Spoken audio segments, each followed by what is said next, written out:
वंदे मातरम। मैं शिवनाथ पाल यादव, आचार्य उच्च माध्यमिक आदर्श विद्या मंदिर, विवेकानंदपुरम, रणथंभौर रोड, सवाई माधोपुर, राजस्थान।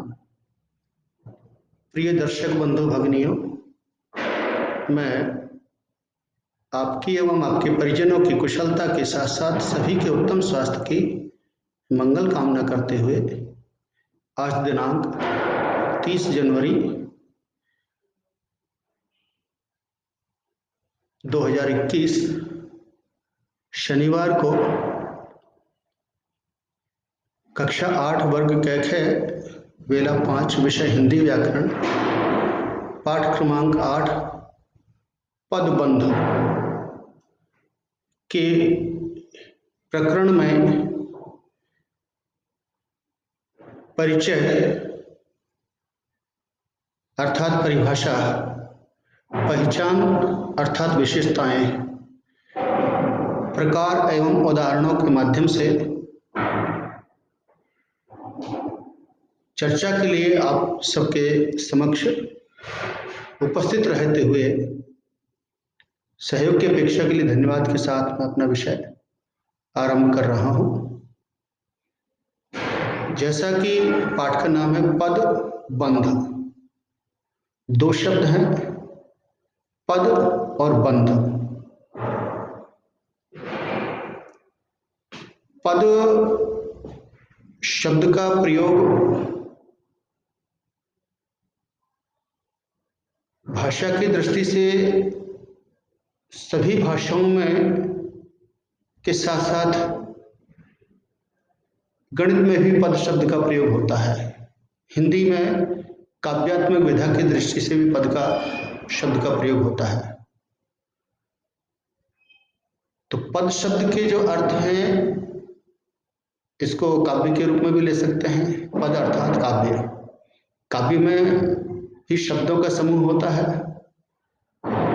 सामान्य रूप में हम जो वाक्य रचना करते हैं उन वाक्यों में विभिन्न शब्दों का प्रयोग करते हैं और इन शब्दों में विकारी और अविकारी दोनों प्रकार के शब्द होते हैं और इन्हीं शब्दों को हम पद भी कहते हैं।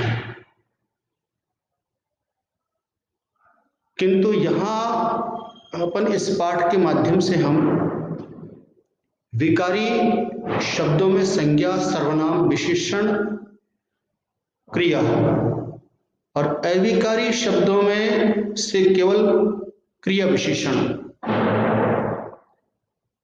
इनसे संबंधित पदबंधों पर ही हम चर्चा करने वाले हैं। सामान्य रूप में पदबंध शब्दों का एक समूह होता है और सामान्य वाक्यों में संज्ञा, सर्वनाम, विशेषण अथवा क्रिया, इन्हीं पदों का सामान्य उपयोग होता है। काम में आने वाले शब्द अर्थात पद, संज्ञा, सर्वनाम, विशेषण, क्रिया, क्रिया विशेषण अथवा कोई भी अविकारी शब्द हो सकते हैं।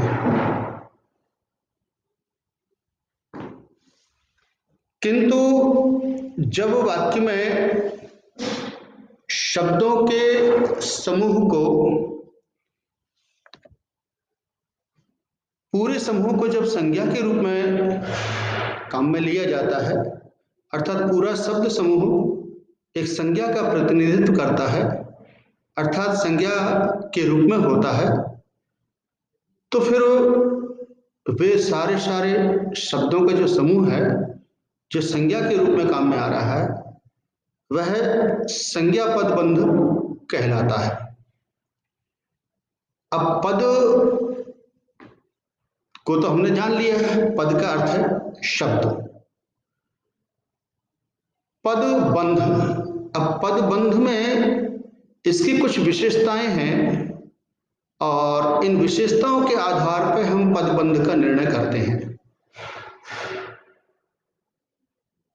तो इसकी कुछ विशेषताएं हैं, उन पर अपन चर्चा कर लें। जैसे पहली विशेषता है कि पदबंध अनेक पदों का समूह होता है।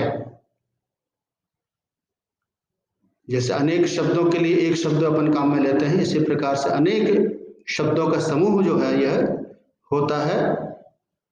दूसरी विशेषता यह है कि ये सभी पद एक दूसरे से संबद्ध होते हैं।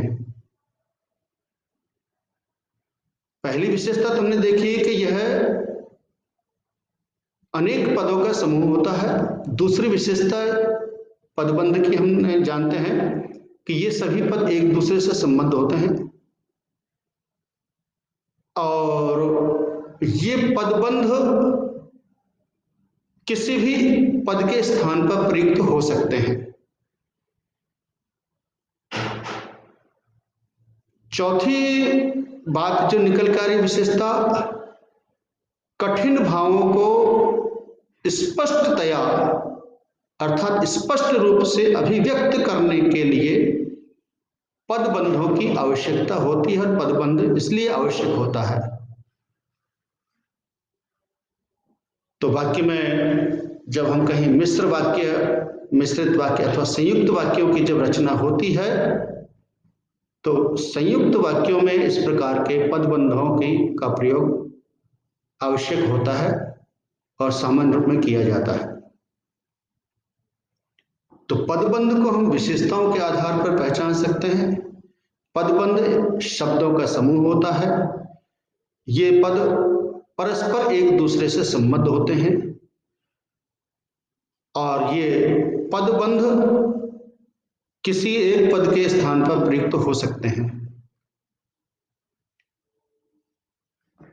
और दूसरा अंतिम प्रयोग है इनका कि ये कठिन भावों को स्पष्ट रूप से अभिव्यक्त करने के लिए पदबंधों की आवश्यकता पड़ती है, इनको बनाया जाता है और इनको काम में लिया जाता है। सामान्य रूप में पदबंध भेद पर जब अपन चर्चा करते हैं अर्थात प्रकारों पर चर्चा करते हैं तो पदबंधों के 5 प्रकार निश्चित किए हुए हैं, जिनके नाम हैं संज्ञा पदबंध, सर्वनाम पदबंध, विशेषण पदबंध और क्रिया पदबंध। और 5वां है क्रिया विशेषण पदबंध। अब हम एक एक बिंदु पर हम इनके 5 प्रकारों की अपन चर्चा कर लेते हैं। तो पहला बिंदु है इसमें संज्ञा पदबंध। परिभाषा की दृष्टि से हम जान लेते हैं कि वाक्य में जिस पदबंध से अर्थात जिन शब्द समूह से संज्ञा का काम लिया जाए अर्थात वह संज्ञा के रूप में काम में आ रहा हो तो उसे संज्ञा पदबंध कहते हैं। अर्थात जब अनेक पद मिलकर के संज्ञा का कार्य करते हैं, या यूं कहें कि जब अनेक पद मिलकर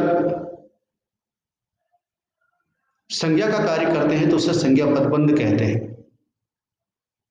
जैसे उदाहरण से अपन समझ लेते हैं, जलदाय विभाग के सबसे प्रमुख इंजीनियर। अब यहां पर जलदाय विभाग के सबसे प्रमुख इंजीनियर, मुख्य रूप से यहां पर इंजीनियर शब्द जो है संज्ञा है, लेकिन इससे जुड़े हुए जो शब्द हैं जलदाय विभाग के सबसे प्रमुख, तो ये सब इंजीनियर शब्द की विशेषता को बताते हुए इंजीनियर शब्द से जुड़े हुए हैं। अर्थात ये विस्तारित रूप है, ये शब्द समूह है तो वह इंजीनियर है, लेकिन इंजीनियर को स्पष्ट किया जा रहा है इंजीनियर कौन सा, किस विभाग का। तो इस प्रकार से बहुत से शब्दों के समूह को अपन ने काम में लेकर के एक पदबंध बना है। तो ये जलदाय विभाग के सबसे प्रमुख इंजीनियर, ये सारे शब्दों का जो समूह है यह संज्ञा पदबंध कहलाता है। ने नलों का निरीक्षण किया, ने नलों का निरीक्षण किया। दूसरा जो है उदाहरण अपन देखते हैं, पके हुए ताजा फलों की चाट। पके हुए ताजा फलों की चाट।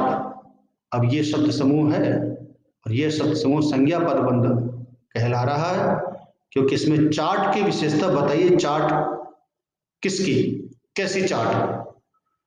तो चाट का वर्णन यहाँ पर आ रहा है, और ये जो चाट की विशेषता वर्णन के लिए जो शब्द काम में आए हैं, इन सारे शब्दों को हम संज्ञा पदबंधक कहते हैं।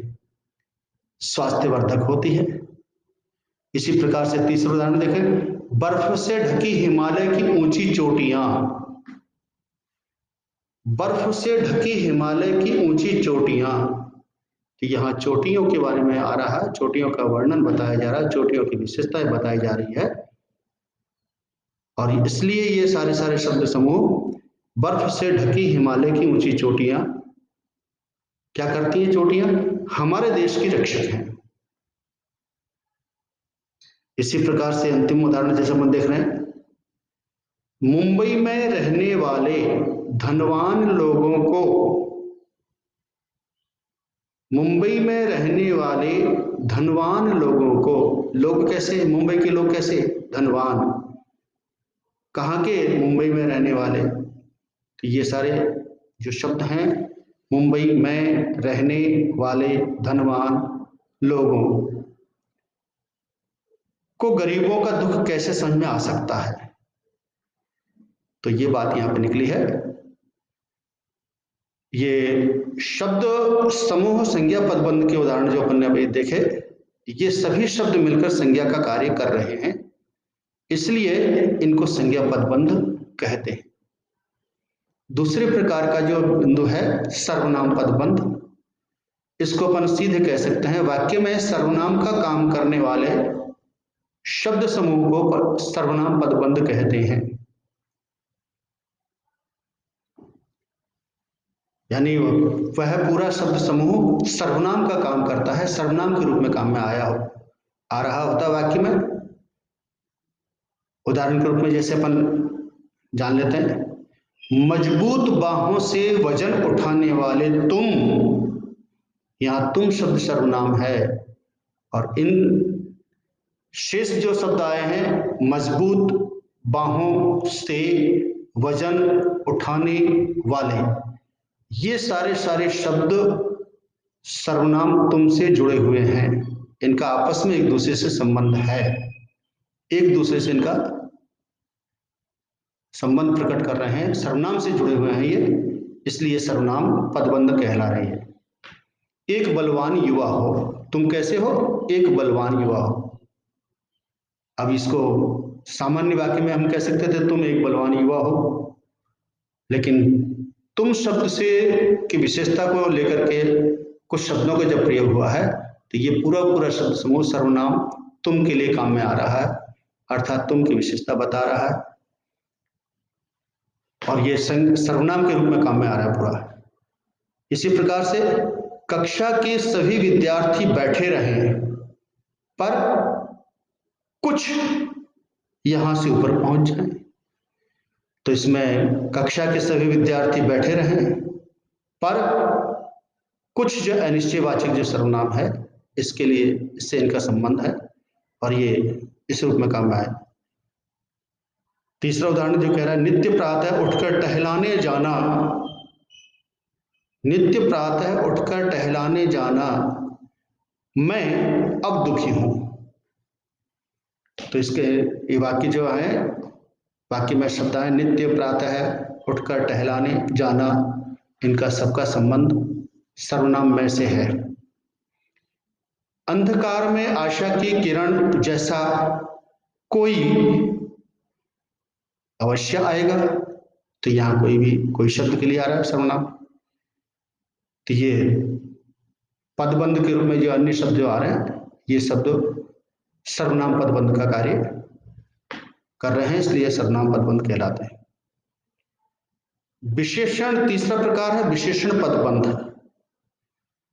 संज्ञा पदबंध का विस्तार करने वाला, संज्ञा पदबंध का विस्तार करने वाला पदबंध ही विशेषण पदबंध कहा जाता है।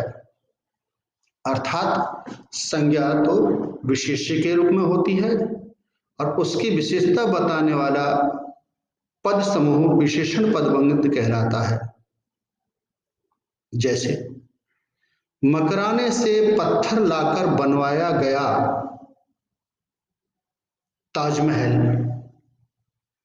यहां ताजमहल संज्ञा है, लेकिन इस ताजमहल को लिए जो पदबंध है तो उसको विस्तारित करके जो पदबंध बना, विस्तारित करने के लिए जो पदबंध बना है, अर्थात मकराने से पत्थर लाकर बनवाया गया, ये शब्द ताजमहल के लिए काम में आ रहे हैं, ताजमहल की विशेषता बता रहे हैं, इसलिए ये पद समूह विशेषण पदबंध कहलाता है। कक्षा में सबको पीछे छोड़कर अच्छे अंक लाने वाली लड़की ही, तो लड़की की विशेषता इसमें बताई है, लड़की के लिए विस्तारित रूप दिया है। लड़की कौन सी, तो ये शब्द समूह विशेषण पदबंध के रूप में है। तीसरा है उसकी दुकान की मिठाई। उसकी दुकान की मिठाई ताजा, स्वच्छ और स्वास्थ्यवर्धक है। तो मिठाई, इन तीनों वाक्यों में संज्ञा की विशेषता बताने वाले गहरे काले पद समूह ही विशेषण पदबंध कहलाते हैं। चौथा बिंदु इसमें आ रहा है क्रिया पदबंध। एक से, इसको अपन समझते हैं, एक से अधिक क्रियापदों से बनने वाले समूह को क्रियापदबंध कहते हैं। एक से अधिक क्रियापदों से बनने वाले समूह को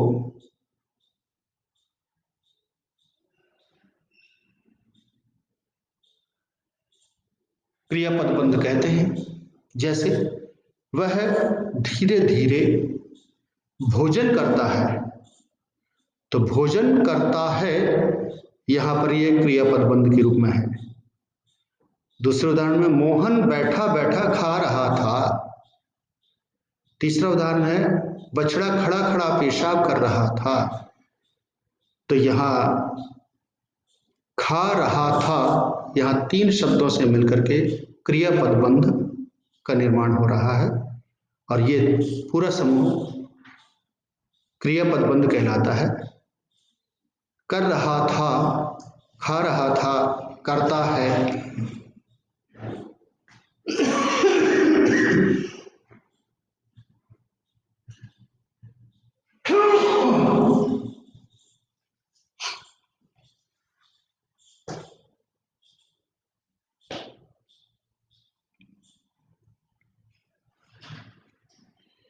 पांचवा और अंतिम जो बिंदु है क्रिया विशेषण,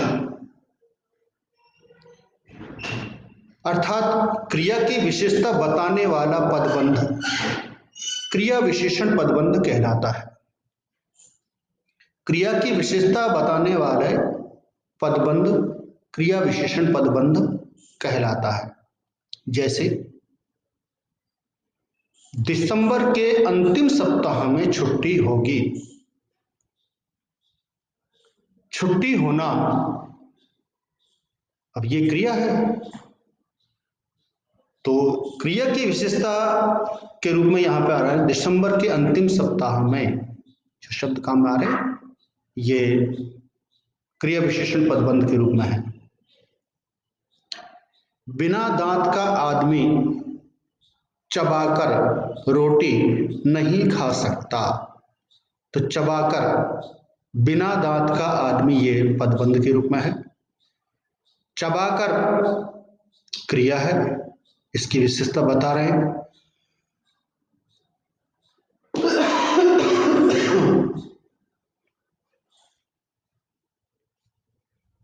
मैं अपने भाई के साथ आगरा गया।